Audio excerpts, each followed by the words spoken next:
കൂട്ടുകാരെ, ഞാൻ ഇന്നെൻ്റെ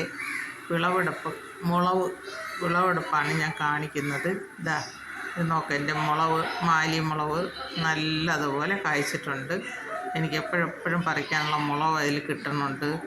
ഞാനിത് എൻ്റെ ആവശ്യവും കഴിഞ്ഞിട്ട് ഞാൻ കൊടുക്കുന്നുണ്ട്. ഇത് വലിയ ഇനം മുളകാണ്. എൻ്റെ പേരെനിക്കറിയില്ല. ഞാൻ അടിവളമായിട്ട് കോഴിവളവും ചാണകപ്പൊടിയും എല്ലുപൊടിയും വേപ്പും പിണ്ണാക്കും അടിവളം കൊടുത്താണ് ഈ മുളക് നട്ട് കഴിഞ്ഞിട്ട് ഞാൻ ആദ്യം വിഷാമിനോസിഡ് കൊടുത്ത്, പിന്നെ ജൈവവള സ്റ്റെറി കൊടുത്ത്, ഇപ്പം ഞാൻ അടുക്കള വേസ്റ്റ് എന്ന് പറയുമ്പം അടുക്കളയിൽ നിന്ന് നമ്മൾ വെട്ടണ ചക്ക മടൽ, മെയിനായിട്ട് ചക്ക വെട്ടുമ്പോൾ അതിൻ്റെ മടലും ചവണി എല്ലാം കൂടെ ചെറുതായിട്ട് വെട്ടി അതിൻ്റെ മൂടുകളിൽ കൊണ്ടിട്ട് കൊടുക്കും. ഇതാണിപ്പോൾ കൊടുക്കുന്നത്. അപ്പോൾ അതാകുമ്പോൾ നല്ല അഴുകി ചാണകം പോലെ ആവും.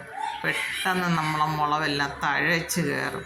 അതൊരു നല്ല വളമാണ്. ചക്കമടലെല്ലാം അതിൻ്റെ മൂടുകളിൽ കൊണ്ടിട്ട് കൊടുത്താൽ ഏറ്റവും പറ്റിയ വളമാണ്. ഈ നമ്മളെ കൃഷിത്തോട്ടത്തിലത്തേക്ക് പറ്റിയ ഒരു ഇതാണ്. അങ്ങനെ ഇന്നത്തെ ഞാൻ എൻ്റെ വിളവെടുപ്പ് ഞാനെല്ലാം ഇത് മുളകും പറിച്ചിട്ട് ബാക്കിയുള്ളത്, ബാക്കി 2-3 സലാഡെല്ലാം ഉണ്ടായിരുന്നു. അതെല്ലാം കൂടെ പറിക്കാനായിട്ടാണ് ഞാൻ ഇന്ന് കൃഷിത്തോട്ടത്തിൽ നിൽക്കുന്നത്. എൻ്റെ ഈ വീഡിയോ ഇഷ്ടമായെങ്കിൽ എനിക്ക് ലൈക്ക് തരണേ.